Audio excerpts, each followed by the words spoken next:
to overcome crisis, one needs to bring strong relationships. How? I mean, but one finds that relationships crumbling when there is a problem. Even now, especially nowadays. How do you explain that? Lipika, do you see the rise in the divorce rate all over the world, especially India? You know why? The current generation, this generation, their divorce rates are much higher. And you know what they believe in? Love at first sight and divorce at first fight. The me generation is so bloody strong. They forget the word we. They don't understand that. And it's the me, the entitlement part, which is totally selfishness. And no wonder today's generation is feeling so lonely. Do you know how many people, what percentage of people have gone on depression now? How many people are taking drugs and they are in depression? It is huge, massive number. And this current generation is very tech savvy. They can spend hours and hours and hours in front of that machine and the computers. That's a positive side, they're comfortable with computers. But the flip side is that they're uncomfortable with people. They're uncomfortable with people. But eventually, people have to deal with people. That's about it. People have to deal with people. And relationships are very crucial. And people who have good relationships, you see, our biggest asset is not our bank balance. It is our relationship balance. Mm-hmm. And people who have good relationships, what they can achieve with one phone call, you cannot achieve with $1 million.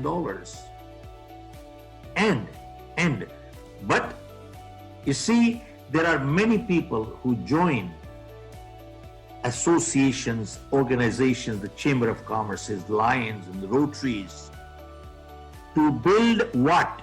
Network. They're doing networking. The whole purpose of doing this, and you ask them, why do you go to these places? You know what? They say, I am building contacts. Now keep one thing in mind, there's a big difference between building a contact versus building a relationship. And you ask them, why are you building contacts? And the purpose is, someday he could be useful.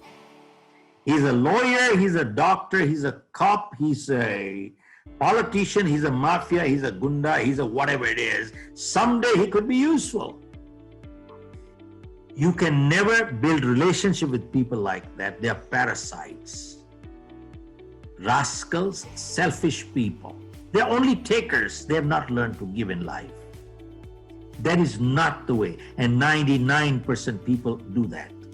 And usefulness is a byproduct. It is never the purpose of friendship. If it is a purpose finishes, friendship finishes too. You see, keep one thing in mind. Helping each other is a duty of a friend. If I have a friend of 20 years and he has a problem tonight, who is he going to go to? Most natural person is 20 years friend. He's not going to make new friends tonight. Is it my duty to help? Answer is yes. If I help him, am I doing a favor? No.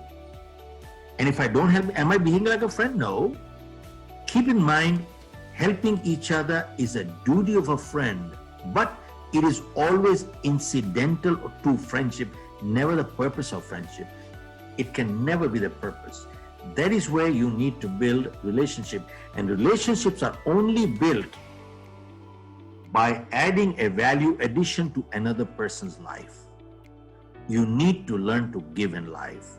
Only then and then only can you ever build relationship.